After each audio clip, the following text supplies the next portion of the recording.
विश्व की उभरती अर्थव्यवस्थाओं के लिए ब्रिक्स एक प्रभावकारी आवाज है। प्रधानमंत्री ने 13वें शिखर वार्ता को किया संबोधित।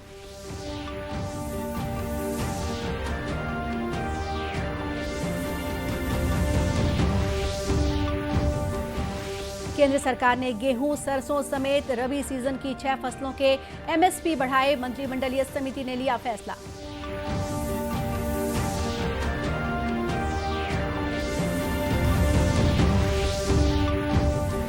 देश में आज से शुरू हो रहा है ग्रामीण इलाकों में स्वच्छता सर्वेक्षण। देश के 698 जिलों में 17,000 से अधिक गांवों का होगा सर्वेक्षण।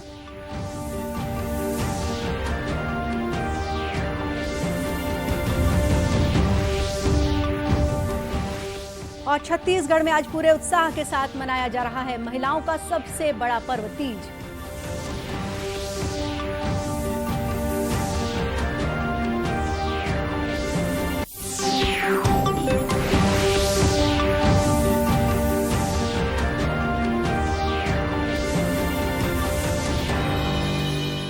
नमस्कार, आप देख रहे हैं दूरदर्शन समाचार। मैं हूं गोपा सान्याल। अब समाचार विस्तार से।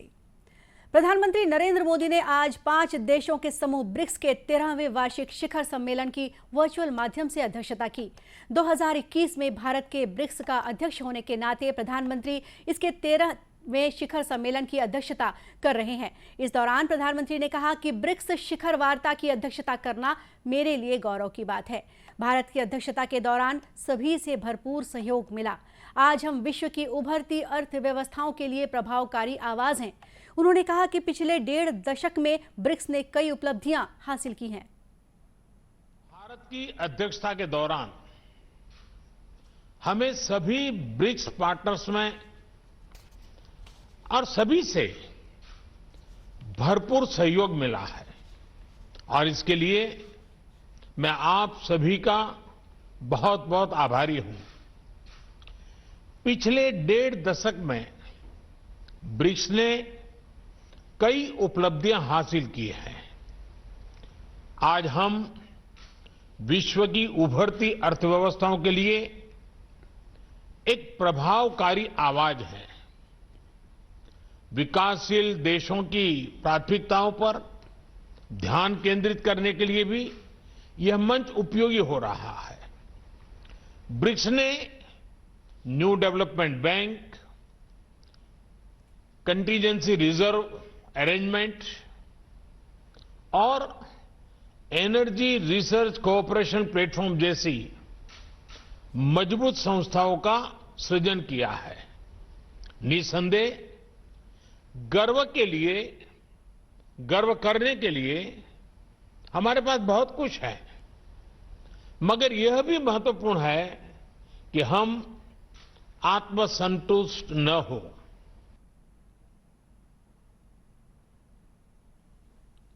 बैठक में रूस के राष्ट्रपति व्लादिमीर पुतिन, चीन के राष्ट्रपति शी जिनपिंग, दक्षिण अफ्रीका के राष्ट्रपति सिरिल रामाफोसा, ब्राजील के जेयर बोल्सोनारो भी शामिल हुए। उल्लेखनीय है कि ब्रिक्स दुनिया के 5 सबसे बड़े विकासशील देशों का समूह है।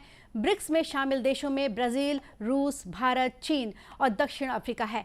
इस सम्मेलन में अफगानिस्तान की वर्तमान स्थिति पर प्रमुखता से चर्चा की गई। इनकी जनसंख्या विश्व की कुल आबादी का 41% है। इनका सकल घरेलू उत्पाद विश्व का 24% है। विश्व व्यापार में इसकी 16% हिस्सेदारी है। केंद्र सरकार ने किसानों के हित में बड़ा फैसला लिया है। मंत्रिमंडलीय समिति की बैठक में सरकार ने गेहूं और सरसों समेत रबी सीजन की 6 फसलों का न्यूनतम समर्थन मूल्य बढ़ाने की घोषणा की है। गेहूं का समर्थन मूल्य 40 रुपए प्रति क्विंटल बढ़ाकर 2015 रुपए कर दिया गया है। इसी तरह जौ का समर्थन मूल्य 35 रुपए बढ़ाकर 1635 रुपए प्रति क्विंटल कर दिया गया है। बुधवार को आर्थिक मामलों की मंत्रिमंडलीय समिति ने रबी विपणन सत्र 2022-23 के लिए रबी फसलों के न्यूनतम समर्थन मूल्य में वृद्धि को मंजूरी दी है। मसूर, रैपसीड और सरसों के न्यूनतम समर्थन मूल्य में 400 रुपए प्रति क्विंटल, चना पर 130 रुपए और कुसुम पर 114 रुपए प्रति क्विंटल की बढ़ोतरी की गई है। इस निर्णय से किसानों को उनकी उपज का लाभकारी मूल्य सुनिश्चित होगा। यह बढ़ोतरी केंद्रीय बजट 2018-19 की घोषणा के अनुरूप है, जिसमें न्यूनतम समर्थन मूल्य को अखिल भारतीय भारित औसत उत्पादन लागत के कम से कम 1.5 गुना तय करने की घोषणा की गई थी। स्वच्छ भारत अभियान चरण 2 के अंतर्गत स्वच्छ सर्वेक्षण ग्रामीण आज से शुरू हो रहा है। आजादी का अमृत महोत्सव के तहत स्वच्छ सर्वेक्षण ग्रामीण का उद्देश्य देश में खुले में शौच से मुक्ति में तेजी लाने में सहयोग और इसके परिणाम बेहतर बनाना है। सर्वेक्षण के लिए एक विशेष एजेंसी का चयन किया गया है, जो प्रमुख मानदंड के आधार पर गांव, जिलों और राज्यों की रैंकिंग तय करेगी। स्वच्छ सर्वेक्षण ग्रामीण के अंतर्गत देश भर के 698 जिलों में 17,475 गांवों में सर्वेक्षण किया जाएगा। सर्वेक्षण के दौरान इन गांवों में स्कूलों, आंगनबाड़ी केंद्रों और सार्वजनिक स्वास्थ्य केंद्रों का निरीक्षण किया जाएगा।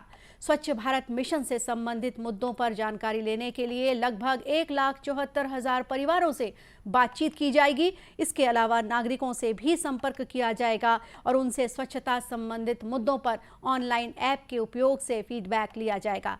इस ऐप को इसी कार्य के लिए विकसित किया गया है। केंद्र ने राज्यों और केंद्र शासित प्रदेशों को अब तक 70 करोड़ 63 लाख से अधिक कोविड रोधी टीके निःशुल्क उपलब्ध कराए हैं। 96 लाख से अधिक और टीके उन्हें जल्द ही भेजे जाएंगे। स्वास्थ्य मंत्रालय ने बताया है कि 5 करोड़ 58 लाख टीके अब भी राज्यों और केंद्र शासित प्रदेशों के पास शेष हैं। इधर छत्तीसगढ़ में अब तक 1 करोड़ 52 लाख 4,740 कोविड के डोज लगाए जा चुके हैं, जिनमें से 1 करोड़ 16 लाख 51,978 प्रथम डोज, जबकि 35 लाख 52 हजार टीके के दूसरे डोज लग चुके हैं। वहीं प्रदेश में वर्तमान में पॉजिटिविटी दर 0.16% है। बुधवार को प्रदेश में 29,614 सैंपलों की जांच में से 48 व्यक्ति कोरोना संक्रमित पाए गए हैं। इस तरह प्रदेश में कुल संक्रमित मरीजों की संख्या 10,04,772 हो गई है, जिनमें से 9,90,825 मरीज स्वस्थ हो चुके हैं। वर्तमान में कुल सक्रिय मरीजों की संख्या 390 है। छत्तीसगढ़ सरकार की महत्वाकांक्षी योजना नरवा, गरवा, घुरवा और बारी को बारीकी से अध्ययन करने दिल्ली से 27 सांसदों की टीम बुधवार को अभनपुर के नवागांव गौठान पहुंची। सभी सदस्यों ने अलग अलग टीम में 13 एकड़ के विशाल भूमि में फैले इस गौठान का बारीकी से अवलोकन किया। दल के सभी सदस्यों ने राज्य सरकार की महत्वाकांक्षी योजना के तहत विकसित किए गए तरीकों को समझा।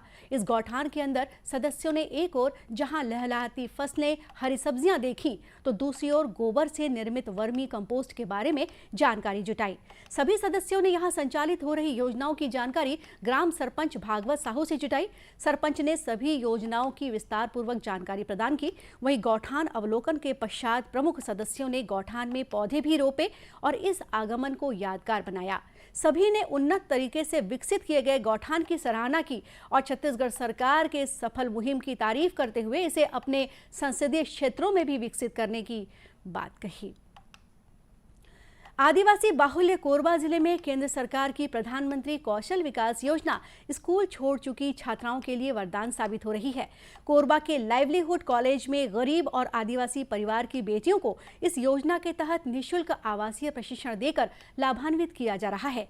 प्रशिक्षण ले रही छात्राओं ने बताया कि उन्हें निःशुल्क आवासीय प्रशिक्षण में सूट, ब्लाउज, प्लाजो के साथ ही दूसरे डिजाइनर कपड़ों की सिलाई का प्रशिक्षण दिया जा रहा है। हम लोगों को अपना जो सूट है, ब्लाउज़ है, प्लाजो है और फ्रॉक है, पेटीकोट आदि चीज़ें हम लोगों को सिखाई जाती है।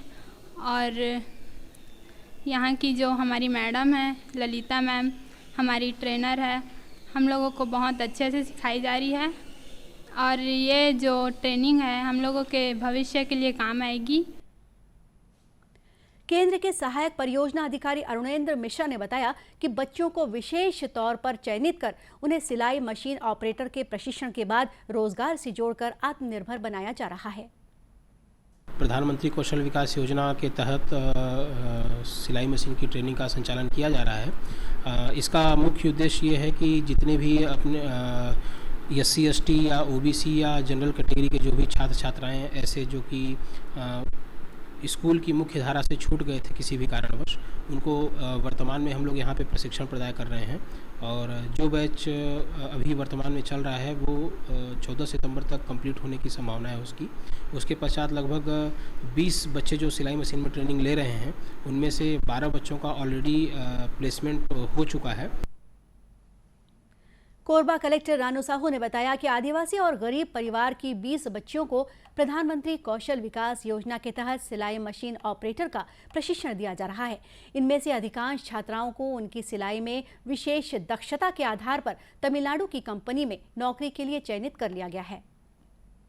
जिले के लाइवलीहुड कॉलेज को सेंटर ऑफ एक्सीलेंस के रूप में जो है विकसित करने की जो योजना है हमारी, वो सफल रूप में परिणत हो रही है। और इसके तहत प्रधानमंत्री कौशल विकास योजना के तहत 20 बच्चियों को प्रशिक्षण दिया जा रहा है और ये सिलाई का प्रशिक्षण दिया जा रहा है। और इसमें जो है FRA परिवार की भी बच्चियां शामिल हैं और इनमें से जो 9 बच्चियां हैं उनका कैंपस सिलेक्शन तमिलनाडु की एक कंपनी के द्वारा किया जा चुका है और जिसमें इनको लगभग 10,000 रुपये प्रति माह आय भी होगी।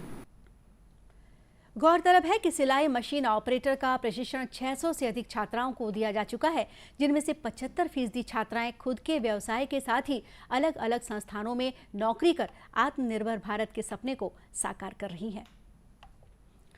छत्तीसगढ़ में महिलाओं का सबसे बड़ा पर्व तीज आज पूरे उत्साह के साथ मनाया जा रहा है। बुधवार रात करू भात खाने से शुरू हुआ यह पर्व शुक्रवार सुबह खत्म होगा। इस दौरान महिलाएं निर्जला व्रत कर भगवान शंकर की पूजा करती हैं। तीज पर्व पर सुहागिन महिलाएं अपने पति की लंबी उम्र की कामना के लिए ये व्रत रखती हैं। राजनांदगांव जिले में हरितालिका तीज व्रत के लिए बाजारों में पूजन सामग्री का बाजार सजा हुआ है, जिसके चलते बाजारों में चहल पहल बनी हुई है। हिंदू पंचांग के अनुसार भाद्र मास के शुक्ल पक्ष की तृतीया तिथि को हरितालिका तीज व्रत रखा जाता है। तीज को लेकर शहर के बाजारों की रौनक बढ़ गई है। व्रत को लेकर सुहागिन नए वस्त्र, आभूषण, पूजा सामग्री आदि की खरीदारी करने में जुट गई हैं, जिसके चलते कपड़ा बाजार, सोना चांदी और चूड़ी दुकानों में महिलाओं की भीड़ बनी हुई है। हरितालिका तीज में भगवान श्री गणेश, भगवान शिव और माता पार्वती की पूजा की जाती है। तीज पर्व को लेकर अपने मायके पहुंची महिलाओं ने कहा कि बीते वर्ष कोरोना संक्रमण के चलते वे मायके नहीं पहुंच पाई थी, लेकिन इस वर्ष कोरोना में आई कमी के कारण वे मायके पहुंचकर बेहद खुश हैं। पहला तीज है, एकदम अच्छा लग रहा है। मैं अपने मायके आई हुई हूँ तीज मनाने के लिए। यह त्यौहार 3 दिनों का होता है। पहले दिन हम लोग करू भात खा के रहते हैं, दूसरे दिन हम लोग निर्जला उपवास रहकर रहते हैं और तीसरे दिन हम लोग यह उपवास शिव पार्वती गणेश जी की पूजा करके यह व्रत को तोड़ते हैं। एकदम अच्छा लग रहा है। इस दिन हम लोगों को नए कपड़े, चूड़ी वगैरह मिलते हैं, शॉपिंग करते हैं और इतने दिनों के बाद मैं अपने मायके आई हूँ, अपने फ्रेंड लोगों से मिल रही हूँ। बड़ा अच्छा लग रहा है, एकदम मज़ा आ रहा है। पौराणिक कथाओं में कि शिव और पार्वती जी का पुनर्मिलन हुआ था, इस वजह से यह त्यौहार मनाया जाता है। यह त्यौहार हमारे छत्तीसगढ़ में सभी महिलाएं अपने मायके में जाकर यह व्रत रखती है और शिव आराधना करती है। फुलेरा सजाकर विविध प्रकार के व्यंजन जैसे ठेठरी, खुरमी, यह क्या है विशेष व्यंजन है। इस त्यौहार में महिलाएं निर्जला व्रत रखती है। सुबह से महिलाएं अपने घरों में, अपने मायके में जाके यह व्रत करती है और अपने परिवार के, अपनी पति के दीर्घ आयु की कामना करती है। महिलाएं यह व्रत रहकर सुख समृद्धि की कामना के लिए यह व्रत किया जाता है। ज्योतिषियों के मुताबिक लगभग 14 साल बाद तीज पर्व पर दुर्लभ संयोग बन रहा है। इसके तहत रवि और ब्रह्म योग बन रहे हैं।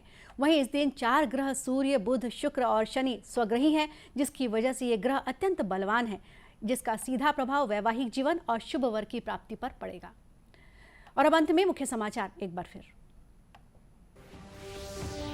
विश्व की उभरती अर्थव्यवस्थाओं के लिए ब्रिक्स एक प्रभावशाली आवाज है। प्रधानमंत्री ने 13वें शिखर वार्ता को किया संबोधित।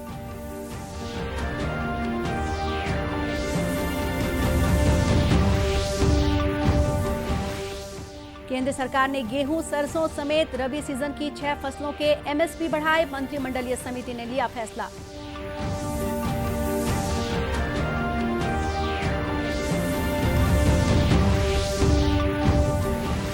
आज से शुरू हो रहा है ग्रामीण इलाकों में स्वच्छता सर्वेक्षण। देश के 698 जिलों में 17,000 से अधिक गांव का होगा सर्वेक्षण।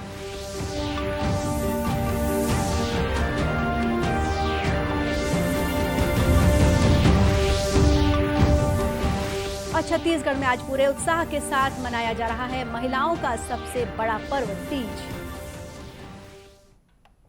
और इसी के साथ ये समाचार बुलेटिन यही समाप्त हुआ। नमस्कार।